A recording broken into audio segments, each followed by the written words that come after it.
الحمد لله الحمد لله رب العالمين. الحمد لله الذي أنزل على عبده الكتاب ولم يجعل له عوجا. الحمد لله بنعمته تتم الصالحات. نحمده ونستعينه ونؤمن به ونتوكل عليه. أشهد أن لا إله إلا الله وأشهد أن محمدا عبده ورسوله أرسله بالهدى ودين الحق ليظهره على الدين كله ولو كره المشركون. اللهم صل على محمد وعلى آل محمد كما صليت على إبراهيم وعلى آل إبراهيم. اللهم بارك على محمد وعلى آل محمد كما باركت على إبراهيم وعلى آل إبراهيم في العالمين إنك حميد مجيد. أيها الإخوان، أوصيكم ونفسي أولا بتقوى الله. يا أيها الذين آمنوا اتقوا الله حق تقاته ولا تموتن إلا وأنتم مسلمون. أعوذ بالله من الشيطان الرجيم. بسم الله الرحمن الرحيم. إن أول بيت وضع للناس للذي ببكة مباركا وهدى للعالمين. فيه آيات بينات مقام إبراهيم ومن دخله كان آمنا ولله على الناس حج البيت من استطاع إليه سبيلا ومن كفر فإن الله غني عن العالمين. صدق الله العلي العظيم. സത്യവിശ്വാസികളായ സഹോദരന്മാരെ, സഹോദരികളെ,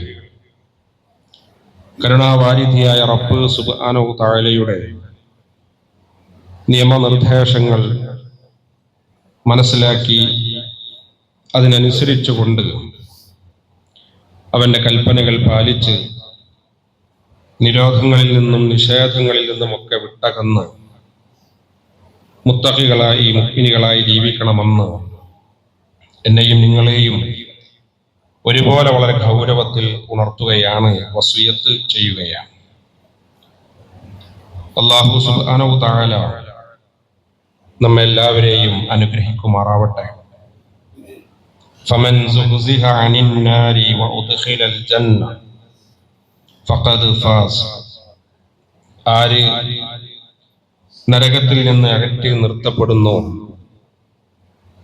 ആര് സ്വർഗത്തിലേക്ക് പ്രവേശിക്കപ്പെടുന്നുവോ അവരാണ് യഥാർത്ഥത്തിൽ വിജയികൾ.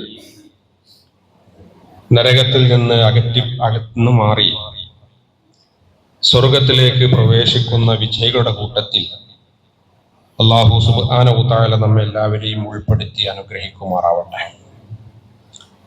പ്രിയപ്പെട്ട സഹോദരന്മാരെ, സഹോദരികളെ, നാം മനസ്സിലാക്കിയതുപോലെ പരിശുദ്ധ ഹജ്ജ് കർമ്മം നിർവഹിക്കുന്നതിന് വേണ്ടി ലോകത്തിന്റെ വിവിധ ഭാഗങ്ങളിൽ നിന്ന് നമ്മുടെ മുസ്ലിം സഹോദരന്മാർ, സഹോദരികൾ കഅബാലയം ലക്ഷ്യമാക്കിക്കൊണ്ട് യാത്ര ആരംഭിച്ച ഒരു സന്ദർഭത്തിലാണ് നമ്മളുള്ളത്. ചില ആളുകളൊക്കെ അവിടെ എത്തിക്കഴിഞ്ഞു, ചിലർ നമ്മളിൽ നിന്ന് യാത്ര ചോദിച്ചു കൊണ്ടിരിക്കുകയാണ്. നമുക്കറിയാവുന്നത് പോലെ ഇസ്ലാമിലെ അടിസ്ഥാനപരമായ ഒരു ആരാധനാ കർമ്മമാണ് ഹജ്ജ് എന്ന് പറയുന്നത്. ഹജ്ജിന് ശാരീരികമായ ശേഷിയും സാമ്പത്തികമായ ശേഷിയും ഒക്കെ ഉണ്ടാകുന്നതോടുകൂടി ഹജ്ജ് കർമ്മം ഒരു വിശ്വാസിയെ സംബന്ധിച്ചിടത്തോളം നിർബന്ധമായി തീരും. നമസ്കാരം, നോമ്പ്, സക്കാത്ത്, ഹജ്ജ് ഇങ്ങനെയാണ് ആരാധനാ കാര്യങ്ങൾ, അനുഷ്ഠാന കാര്യങ്ങൾ, ഇസ്ലാമിക കാര്യങ്ങൾ എന്ന് പറയുന്നത്. മഹാനായ അംർ ബിൻ ആസ് റളിയല്ലാഹു അൻഹു മരണാസന്നനായി നിൽക്കുന്ന ഒരു സമയത്ത് മുഖം ഇങ്ങനെ തിരിച്ച് സ്വയം തന്നെ ആത്മഹത്യ ചെയ്യുന്ന ഒരു സംഭവം ഹദീസിൽ നമുക്ക് കാണാൻ കഴിയും. അംർ ബിൻ ആസ് റളിയല്ലാഹു അൻഹുവിന്റെ ജീവിത ചരിത്രം ആദ്യം നമ്മൾ മനസ്സിലാക്കണം. ഇസ്ലാം സ്വീകരിക്കുന്നത് തന്നെ ഹിജ്റ 8-ാം വർഷമാണ്. മക്കം ഫത്ഹിനോടടുത്താണ് ഇസ്ലാമിലേക്ക് കടന്നു വരുന്നത്. ഖാലിദ് ബിൻ വലീദ് റളിയല്ലാഹു അൻഹും അംർ ബിൻ ആസ് റളിയല്ലാഹു അൻഹും ഒരുമിച്ചാണ് ഇസ്ലാമിലേക്ക് കടന്നു വരുന്നത്.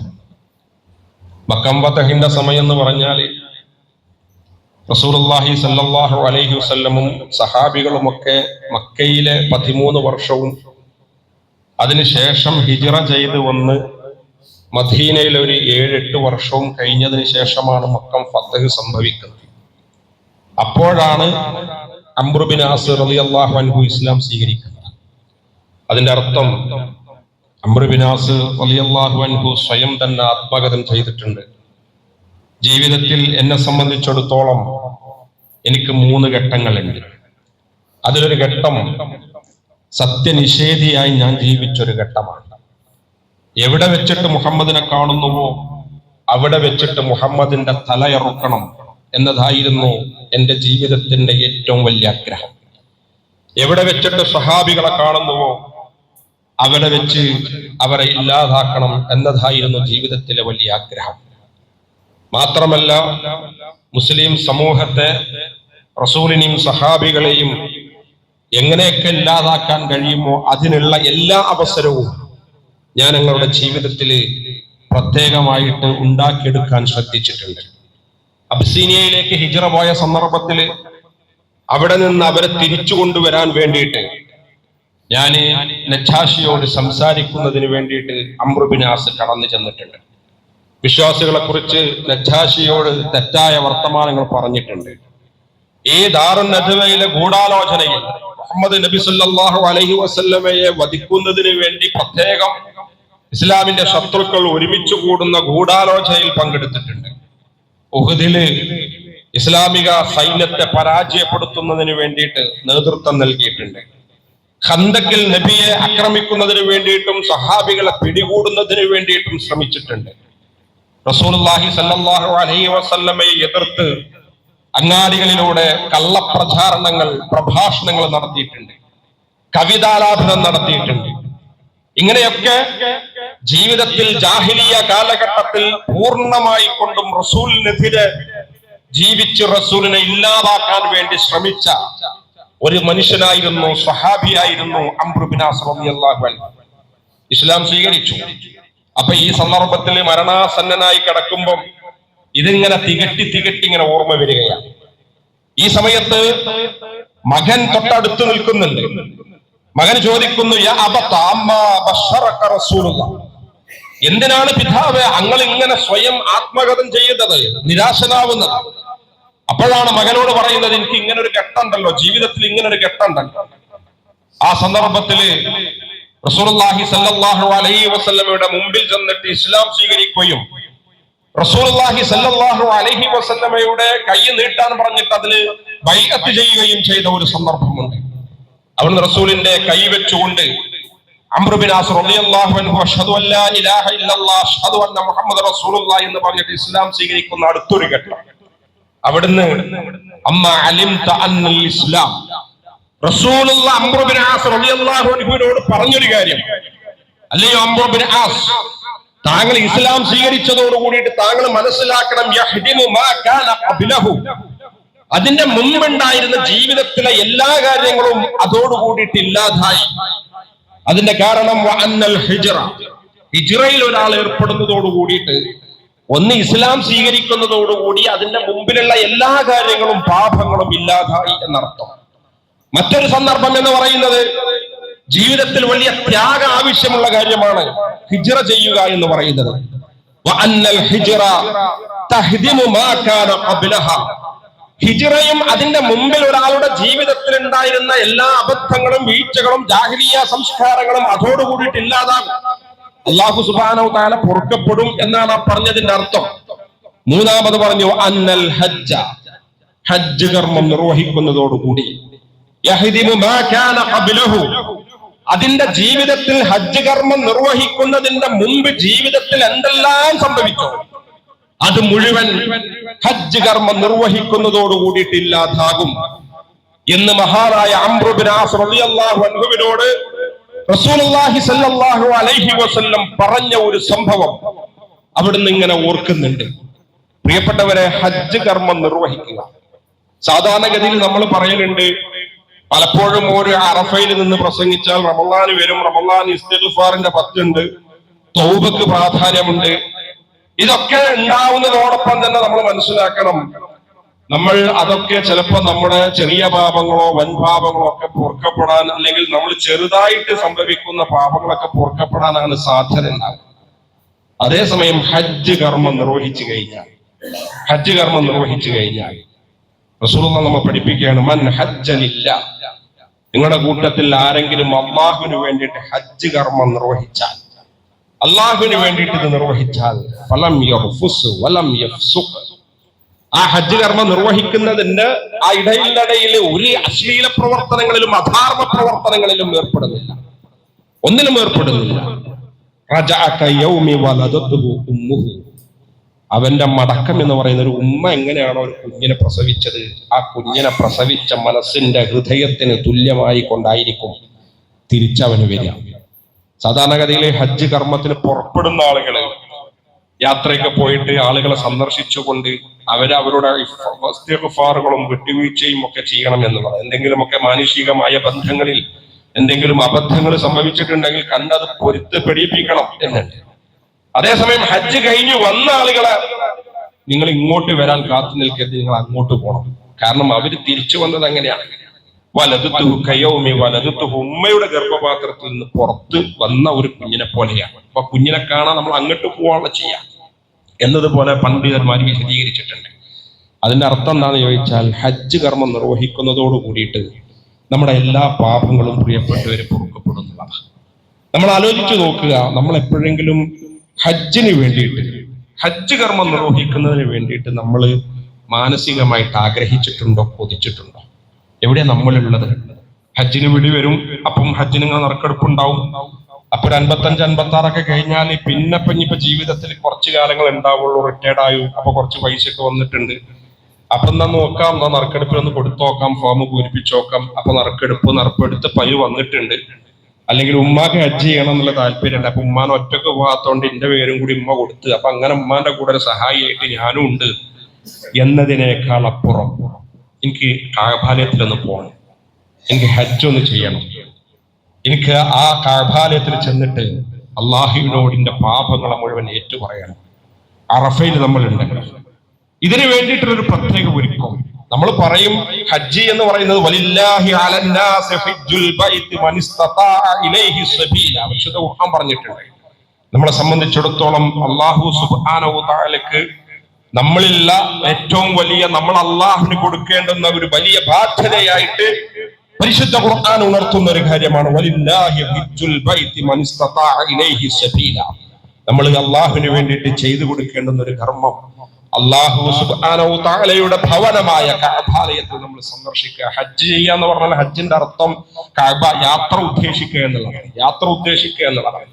അപ്പൊ യാത്ര ഉദ്ദേശിച്ചുകൊണ്ട് കഅബാലയത്തിൽ നമ്മൾ അള്ളാഹുവിന്റെ ഈ ഭവനം സന്ദർശിക്കുക എന്ന് പറയുന്നത് മനുഷ്യരുടെ മേൽ അള്ളാഹുവിനുള്ള ഒരു ബാധ്യതയായിട്ട് അള്ളാഹു സുബ്ഹാനഹു തആല വരച്ചു കാണിക്കുന്നുണ്ട്. മൻ ഇസ്തതാഅ ഇലൈഹി സബീല, അതിന് കഴിവുള്ള ആളുകൾ, അതിന് പ്രാപ്തരായ ആളുകൾ, അതിന് ശേഷിയുള്ള ആളുകൾ എന്ന് പരിശുദ്ധ ഖുർആൻ ഉണർത്തുന്നുണ്ട്.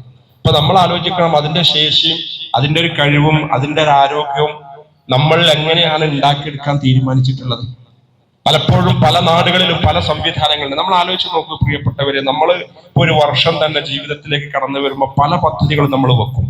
സാമ്പത്തികമായിട്ട് നമ്മുടെ കയ്യിൽ നിങ്ങൾ ആലോചിച്ചു നോക്ക്. ഇപ്പൊ നമ്മളൊരു വീട് വെച്ച് ആ വീട് വെക്കാൻ വേണ്ടിയിട്ട് ആ വീടിന് ഏകദേശം ഒരു 40 ലക്ഷം 30 ലക്ഷം രൂപ ഒറ്റയടിക്ക് സംഭരിച്ചു വെച്ചുകൊണ്ട് ഇന്നായിക്കോട്ടെ എന്റെ കയ്യിൽ ഒരു 30 ലക്ഷം രൂപ ഉണ്ട് 40 ലക്ഷം രൂപ ഉണ്ട് എന്ന് വെച്ചിട്ട് വീട് പണി തുടങ്ങുന്ന ആരെങ്കിലും നമ്മുടെ കൂട്ടത്തിൽ ഉണ്ടാവും? നമ്മളൊരു വണ്ടി വാങ്ങുന്നു, ഒരു ബൈക്ക് വാങ്ങുന്നു, ഒരു കാറ് വാങ്ങുന്നു, ഇത് നമ്മുടെ അജണ്ടയിൽ കയറി വരും. ഒരു വീട് നിർമ്മാണം എന്ന് പറയുന്നത് നമ്മുടെ അജണ്ടയിൽ കയറി വരും. നമ്മൾ സമ്പാദിക്കുന്നതിന് എനിക്ക് വീടുണ്ടാക്കാൻ വേണ്ടിട്ട്, സമ്പാദിക്കുന്നതിന് വേണ്ടിയിട്ട് എനിക്ക് കാറ് വാങ്ങാൻ വേണ്ടിട്ട്, വാഹനം വാങ്ങാൻ വേണ്ടിട്ട് സമ്പാദിക്കുന്ന എന്താ? ജീവിതത്തിൽ എനിക്ക് ഈ വർഷം എന്റെ ജീവിതത്തിലെ ഒരു വലിയ പ്ലാനാണ് എന്റെ മോളെ കല്യാണം കഴിക്കണം, മോളെ കെട്ടിച്ചയക്കണം, മകന്റെ വിവാഹം നടക്കാൻ പോകുന്നുണ്ട്, മോനിപ്പോ SLC കഴിഞ്ഞ് +2 കഴിഞ്ഞ് അവന്റെ ഹയർ സ്റ്റഡിക്ക് വേണ്ടിയിട്ട് ഞാൻ സമ്പാദിക്കേണ്ടതുണ്ട്, അതുകൊണ്ട് നല്ല ജോലി വേണം, അവന് ഫീസ് അടക്കണം. ഇങ്ങനെ ജീവിതത്തിന്റെ പലതും നമ്മൾ കണക്കൂട്ടുമല്ലോ. ഈ കണക്ക് കൂട്ടലിന്റെ ഇടയിൽ എവിടെയെങ്കിലും എനിക്ക് ഈ വർഷം ഒന്ന് ഹജ്ജിന് ചെയ്യണം, ഈ വർഷം എനിക്ക് ഹജ്ജ് കർമ്മം നിർവഹിക്കണം, ഇത് അള്ളാഹുവിനോടുള്ള എൻ്റെ ഒരു ബാധ്യതയാണ് എന്ന സ്വഭാവത്തിലേക്ക് നമ്മുടെ ആലോചന പോവാറുണ്ടോ എന്നതാണ് ഈ സന്ദർഭത്തിൽ നമ്മൾ ചോദിക്കേണ്ടത്. നമ്മുടെ ജീവിതത്തിന്റെ എല്ലാ കാര്യങ്ങളും, നമ്മുടെ വീട്, നമ്മുടെ ജോലി, നമ്മുടെ മക്കളുടെ പഠനം, നമ്മുടെ വിവാഹം, നമുക്ക് ഉപയോഗിക്കേണ്ടുന്ന വാഹനം, ഇതിനു വേണ്ടിയിട്ടൊക്കെ പല ആലോചനകളും നമ്മൾ നടത്തും. അതിനു വേണ്ടിയിട്ട് എങ്ങനെ നമുക്ക് സംഭരിച്ചു വെക്കാം, സാമ്പത്തികം എങ്ങനെ ഉണ്ടാക്കിയെടുക്കാം, അതിനു വേണ്ടിയിട്ട് നമുക്ക് എനിക്ക് എങ്ങനെ സമ്പാദിക്കാം, സമ്പാദിക്കുന്നതിന്റെ ലക്ഷ്യമായിട്ട് തന്നെ നമ്മൾ പറയലുണ്ട് ഈ വർഷം എൻ്റെ ഒരു പ്ലാനിലുള്ളതാണ് മോളെ വിവാഹം നടത്തുക, അപ്പൊ അതിനു വേണ്ടിയിട്ട് സംവിധാനങ്ങൾ ഒരുക്കണം. എന്നതുപോലെ തന്നെ നമ്മുടെയൊക്കെ ഹൃദയാന്തരത്തിൽ ഹജ്ജിന് ഒന്ന് പോകണം, കഅബയിൽ ഒന്ന് കാണണം, അവിടെ റസൂലുള്ളാഹി സ്വല്ലല്ലാഹു അലൈഹി വസല്ലം നടന്ന മണ്ണുണ്ട്, അവിടെ ഒന്ന് എനിക്ക് ഒന്ന് നടക്കണം, കഅബാലയത്തിൽ ആ തവാഫ് ചെയ്യണം, കഅബയെ കണ്ട് നമസ്കരിക്കണം. ജീവിതത്തിൽ 60-70 വയസ്സ് കഴിഞ്ഞു. നിങ്ങൾ ആലോചിച്ച് നോക്ക്, നമ്മൾ സാധാരണഗതിയിലുണ്ടല്ലോ മരണാസന്നനായിട്ട് നിൽക്കുമ്പം അല്ലെങ്കിൽ കഴിഞ്ഞു എന്നൊക്കെ സ്വയം തോന്നുമ്പം തന്നെ ചിലപ്പോൾ നമ്മുടെ ജീവിതത്തിലേക്ക് ഒരു ഫ്ലാഷ് ബാക്കുകൾ തിരിച്ചു വരും. അതെന്താന്ന് ചോദിച്ചാൽ ചെയ്തു പോയ പാപങ്ങളാണ്, ചെയ്തു പോയ തെറ്റുകൾ. മരണമടക്കുന്ന സമയത്ത് ഓരോ മനുഷ്യന്റെയും സ്വന്തം ജീവിതത്തിലേക്ക് ഇങ്ങനെ കഴിഞ്ഞു പോയപ്പോ ജീവിതം കഴിഞ്ഞല്ലോ, തിരിച്ചു പോക്കൊന്നുമില്ലല്ലോ. അപ്പൊ ചെയ്തു പോയ ചിലത് ഇങ്ങനെ നമ്മുടെ മനസ്സിൽ ഇങ്ങനെ ഫ്ലാഷ് ബാക്ക് ഉണ്ടാവും. നിങ്ങൾ ആലോചിച്ച് നോക്കൂ, ആ സന്ദർഭത്തിൽ ഹജ്ജ് കർമ്മം കൂടി പൂർത്തീകരിച്ചവനായി കൊണ്ട് അള്ളാഹുവിലേക്ക് യാത്ര ചെയ്യാൻ കഴിയുക എന്ന് പറയുന്നത് എന്നാലോചിച്ച് നോക്കൂ നിങ്ങൾ. അപ്പൊ നമ്മൾ ചിലപ്പോൾ നമ്മുടെ ആലോചന ഉണ്ടാവും, ഇതൊക്കെ കുറച്ച് പ്രായമായിട്ട് ഒരു 60-70 വയസ്സ് കഴിഞ്ഞിട്ട് ചെയ്യാൻ പറ്റുന്ന ഒന്നാണ് എന്നുള്ളത്.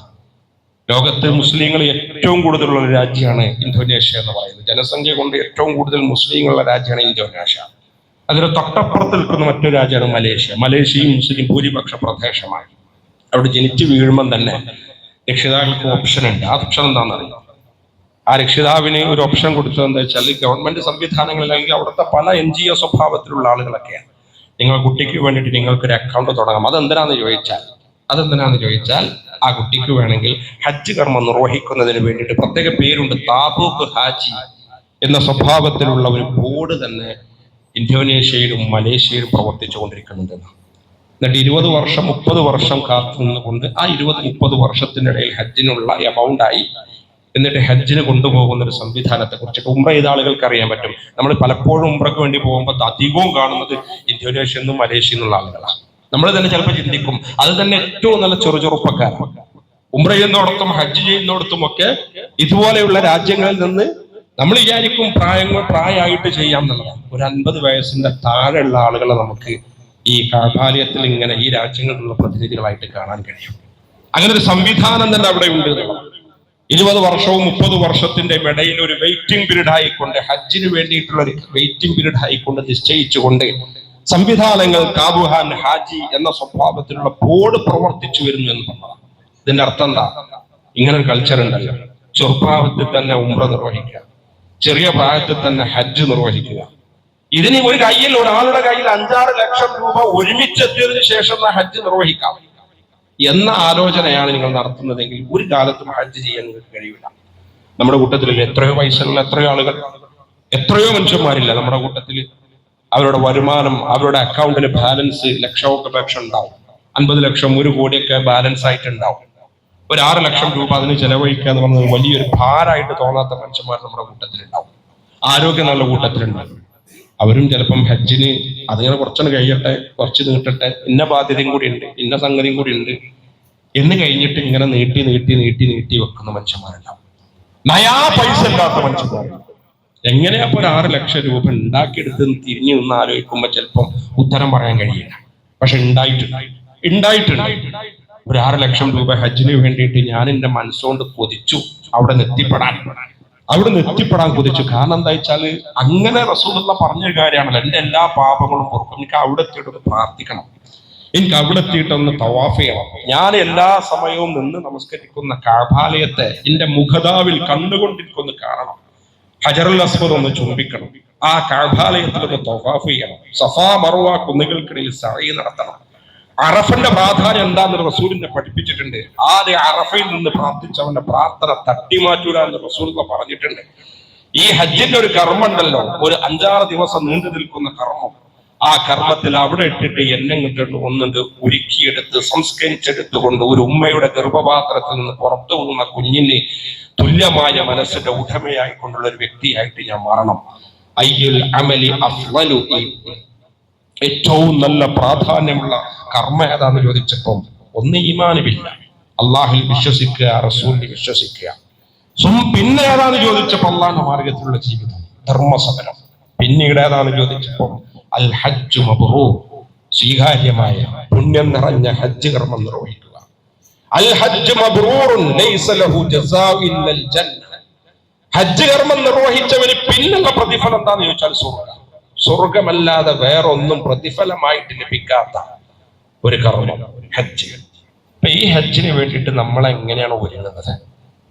ജീവിതത്തിന്റെ ഏറ്റവും വലിയൊരു അവസരമാണ്. ഹജ്ജിനും ഉംറയ്ക്ക് വേണ്ടിയിട്ട് നിങ്ങളൊരു തുടർച്ച ഉണ്ടാവണം.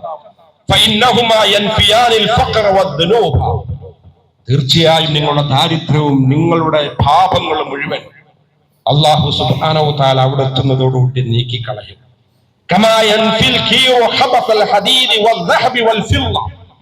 സ്വർണവും വെള്ളിയും ഇരുമ്പും ഒക്കെ എങ്ങനെയാണോ ഉലയിലെത്തി അത് നീക്കം ചെയ്തു പോകുന്നത് എന്നതുപോലെ തന്നെ ഹജ്ജ് കർമ്മവും ഉംറ കർമ്മവും നിങ്ങളുടെ പാപങ്ങളെ മുഴുവൻ നീക്കം ചെയ്തു.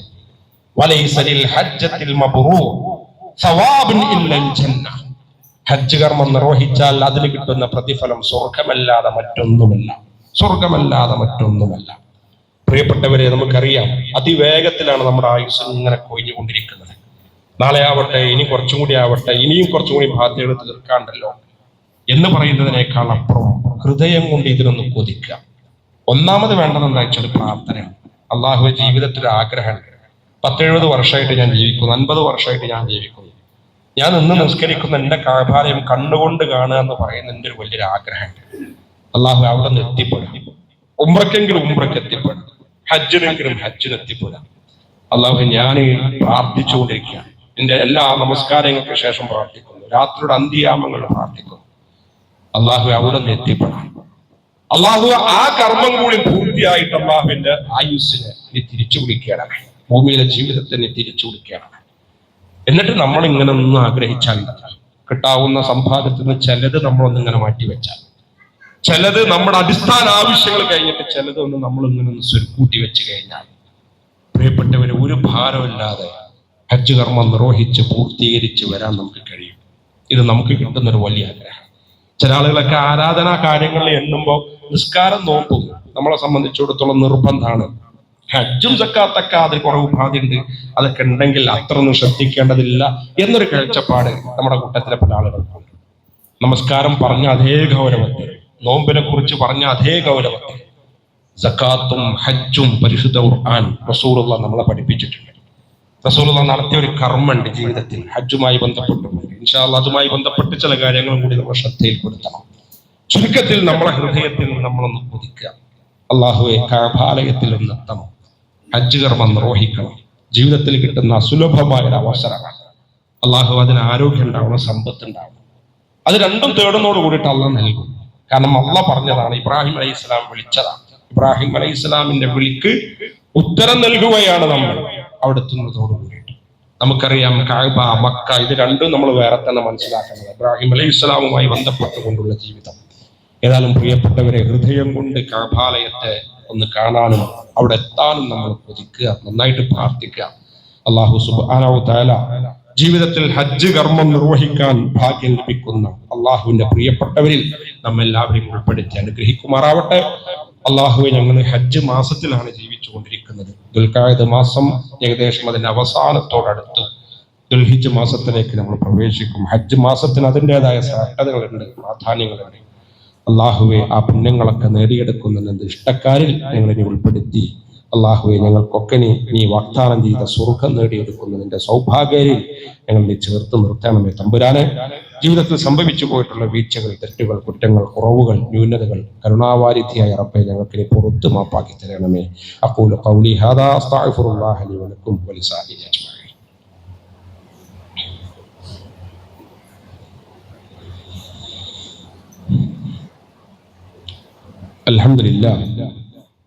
അൽഹംദുലില്ലാഹി റബ്ബിൽ ആലമീൻ വസ്സലാത്തു വസ്സലാമു അലാ റസൂലിഹിൽ അമീൻ വഅലാ ആലിഹി വസഹ്ബിഹി അജ്മഈൻ. യാ അയ്യുഹല്ലദീന ആമനു തഖുല്ലാഹ ഹഖ്ക തുഖാതിഹി വലാ തമൂതുന്ന ഇല്ലാ വഅൻതും മുസ്ലിമൂൻ. ഒരിക്കൽ കൂടി പടച്ച റബ്ബിനെ ഓർത്ത് മുത്തഖികളായി മുഅ്മിനുകളായി ജീവിക്കണമെന്ന് എന്നെയും നിങ്ങളെയും ഒരുപോലെ വളരെ ഗൗരവത്തിൽ ഉണർത്തുകയാണ്, വസിയത്ത് ചെയ്യുകയാണ്. പ്രിയപ്പെട്ടവരെ, നാം മനസ്സിലാക്കിയതുപോലെ ഹജ്ജ് മാസത്തിലേക്ക് നമ്മൾ അടുത്തു, അല്ലെങ്കിൽ ഹജ്ജ് മാസത്തിൽ നമ്മൾ ജീവിച്ചു കൊണ്ടിരിക്കുന്നു. വലിയ പെരുന്നാൾ നമ്മുടെ മുമ്പിലുണ്ട്. അതിനേക്കാൾ ഉപരി ഹജ്ജ് കർമ്മമുണ്ട്, ബലിയുണ്ട്, ഉദ്ഹിയ്യത്തുണ്ട്. ഉദ്ദേശിക്കുന്ന ആളുകൾ ഇപ്പോൾ തന്നെ അത് ഉദ്ദേശിക്കാം. സാധാരണഗതിയിൽ 10 പെരുന്നാൾ കഴിഞ്ഞിട്ട് ബലി ഇറക്കുന്ന ഒരു സുന്നത്താണ് നമുക്കുള്ളത്. വളരെ പ്രബലമായ സുന്നത്താണ്, ഒരു സംശയവും അതിലില്ല. അതേസമയം നമ്മുടെ കൂട്ടത്തിലെ പല ആളുകളും പൊതുവെ ചിന്തിക്കാറുള്ളത്, അതൊക്കെ കുറച്ച് പ്രായമുള്ള ആളുകൾക്ക്, നാട്ടിലും വീട്ടിലൊക്കെ അങ്ങനെ എല്ലാ തൊഴിലിൽ നിന്നും ഒക്കെ റിട്ടയർഡ് ചെയ്ത ആളുകൾക്ക് അവർക്കുള്ളതാണ് യഥാർത്ഥത്തിൽ ഈ ഉദ്ഹിയ്യത്തും ബലിയും എന്നതൊക്കെ ഒരു ധാരണ പൊതുവെ ഉണ്ട്. ഹനഫി മദ്ഹബ് പ്രകാരം ശരിക്ക് അത് ഫർളിനോടടുത്ത സുന്നത്താണ്. സാധ്യമാകുന്ന ആളുകൾ മുഴുവൻ അത് ചെയ്യണം. ഒരു ആടിനെങ്കിലും അറക്കൽ നിർബന്ധമാണ്. ഇപ്പോൾ യുപിയിലും നോർത്ത് ഇന്ത്യൻ സംസ്ഥാനങ്ങളിൽ പൊതുവെ ഹനഫി മദ്ഹബാണുള്ളത്. അപ്പൊ ഹനഫി മദ്ഹബൊക്കെ ഫോളോ ചെയ്യുന്ന അവിടുത്തെ മുസ്ലിങ്ങളെ ശ്രദ്ധിച്ചാൽ നമുക്കറിയാൻ പറ്റും, ഒരു ബലി കഴിഞ്ഞിട്ട്, അതായത് ഒരു പെരുന്നാൾ കഴിഞ്ഞിട്ട് അടുത്ത പെരുന്നാൾക്ക് അറക്കാനുള്ള ആടിനെ അവർ വളർത്തി തുടങ്ങുന്നില്ല. ഫോണിടത്ത് കൂടെ ഒക്കെ കൊണ്ടുപോകും, ഷോപ്പിലുണ്ടാവും.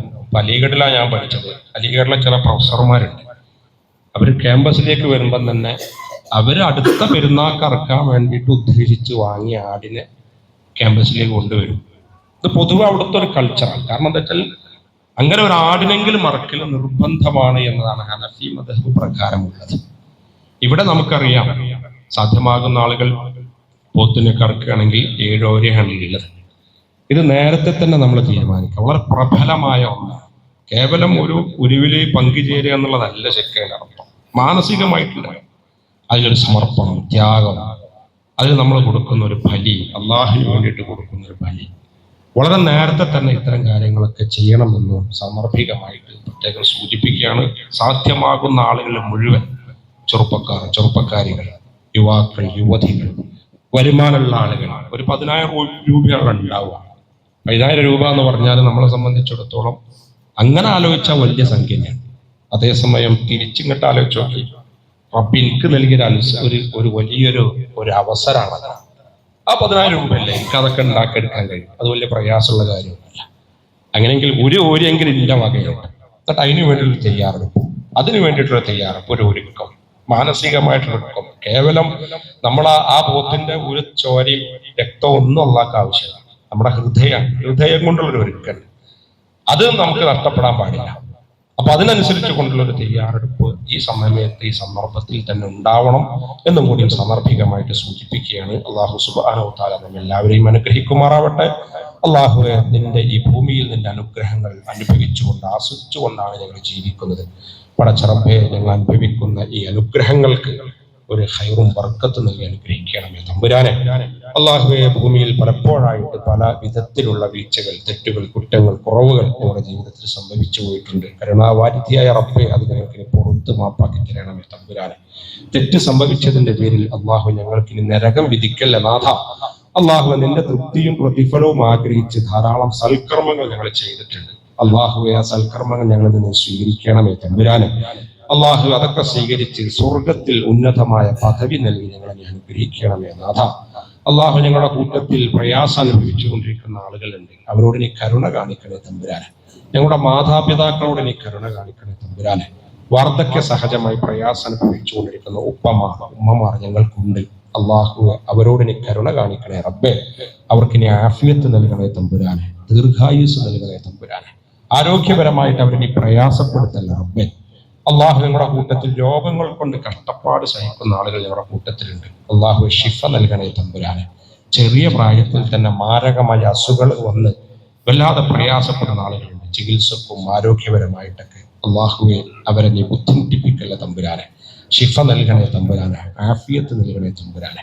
അള്ളാഹു നിന്റെ വിളിക്ക് ഉത്തരം നൽകി ഞങ്ങൾക്ക് മുമ്പേ നിന്റെ സന്നിധാനത്തിലേക്ക് യാത്ര പോയ ആളുകൾ, മരണപ്പെട്ടു പോയ ആളുകൾ, കബറിടത്തിലാണ്, അവരുടെ കബറിടം നീ വിശാലമാക്കി കൊടുക്കണേ തമ്പുരാനെ. കഴിഞ്ഞ ആഴ്ചയിൽ നമ്മുടെ തന്നെ പ്രദേശത്ത് നിന്ന് മൊയ്തീൻ കോയ സാഹിബ് പലർക്കും അറിയാം, കഴിഞ്ഞ ആഴ്ചയാണ് അള്ളാഹുവിലേക്ക് യാത്രയായി. അതുപോലെ തന്നെ ഈ പ്രദേശത്തെ തന്നെ മർഹൂം പറവൂർ ഹുസൈൻ സാഹിബിന്റെ മകൾ ആയിഷക്കുട്ടി എന്നിവരും കഴിഞ്ഞ ദിവസങ്ങളിൽ അള്ളാഹുവിലേക്ക് യാത്ര പോയിട്ടുണ്ട്. നമ്മുടെ നാട്ടിൽ ജനിച്ചു വളർന്ന ആളുകൾ, നമ്മുടെ പ്രിയപ്പെട്ടവർ, പരിചിതർ, നാട്ടുകാർ, അയൽവാസികൾ, കുടുംബത്തിലെ ആളുകൾ, ധാരാളം ആളുകൾ അള്ളാഹുവിലേക്ക് യാത്ര പോയിട്ടുണ്ട്. അള്ളാഹുവെ അവരുടെ ഖബറുകൾ വിശാലമാക്കി കൊടുക്കണേ റബ്ബേ. അള്ളാഹു അവരുടെ തെറ്റുകൾ, കുറ്റങ്ങൾ, കുറവുകൾ നീ പുറത്തു കൊടുക്കണേ തമ്പുരാനെ. നാളെ സ്വർഗത്തിൽ വെച്ച് ഞങ്ങളെ നീ ഒരുമിപ്പിക്കണമേ തമ്പുരാനെ. അള്ളാഹു ഞങ്ങളുടെ മക്കളെ നീ അനുഗ്രഹിക്കണമേ നാഥ. പിശാചിന്റെ ഷെറിൽ നിന്ന്, പൈശാചികമായ വൃത്തികേടുകളിൽ നിന്ന്, പ്രലോഭനങ്ങളിൽ നിന്ന് ഞങ്ങളെ മക്കളെ കാക്കണേ തമ്പുരാനെ. അള്ളാഹു ഞങ്ങളുടെ കുടുംബ ജീവിതത്തിൽ, ഞങ്ങളുടെ ഇണകളിൽ, തുണകളിൽ, ഉമ്മയിൽ, ഉപ്പയിൽ, ജ്യേഷ്ഠാനുജന്മാരിൽ, മക്കളിൽ, അള്ളാഹുവെ ഞങ്ങളുടെ കുടുംബാംഗങ്ങളിൽ ഞങ്ങൾക്ക് നീ കൺകുളിർമ പ്രദാനം ചെയ്യണേ തമ്പുരാനെ. ഞങ്ങൾക്ക് വഹിക്കാൻ കഴിയാത്ത ഭാരങ്ങളിൽ നിന്ന്, പരീക്ഷണങ്ങളിൽ നിന്ന് ഞങ്ങളെ നീ കാക്കണേ തമ്പുരാനെ. ജീവിതത്തിനൊരു സന്തോഷം നൽകണേ തമ്പുരാനെ. അള്ളാഹുവെ ജീവിതത്തിനൊരു ഖൈറും ബർക്കത്തും നൽകണേ തമ്പുരാനെ. അള്ളാഹുവെ അന്തി ഉറങ്ങുന്ന വീട്, ധരിച്ചു കൊണ്ടിരിക്കുന്ന വസ്ത്രം, സഞ്ചരിച്ചു കൊണ്ടിരിക്കുന്ന വാഹനം, ഞങ്ങളുടെ റിസ്ക്, ആ റിസ്ക്കിലൊക്കെ നീ വർധനവുണ്ടാക്കണേ തമ്പുരാനെ. ഹലാലിന്റെ വഴിയിൽ ഞങ്ങളെ ജീവിപ്പിക്കണേ നാഥ. ഹറാമിൽ നിന്ന് വിട്ടകന്ന് നിൽക്കാനുള്ള ഈമാൻ ഞങ്ങൾക്ക് നൽകണേ തമ്പുരാനെ. അല്ലാഹുമ്മ ഗ്ഫിർ ലിൽ മുഅ്മിനീന വൽ മുഅ്മിനാത്ത് വൽ മുസ്ലിമീന വൽ മുസ്ലിമാത്ത് അൽ അഹ്യാഇ മിൻഹും വൽ അംവാത്ത് ഇന്നക മുജീബു ദഅവാതി യാ ഖാദിൽ ഹാജാത്ത്. അല്ലാഹുമ്മ അജിർനാ മിനൻ നാർ, അല്ലാഹുമ്മ അജിർനാ മിനൻ നാർ. ربنا ظلمنا أنفسنا وإن لم تغفر لنا وترحمنا لنكونن من الخاسرين. ربنا تقبل منا إنك أنت السميع العليم وتب علينا إنك أنت التواب الرحيم. آمين آمين برحمتك يا أرحم الراحمين.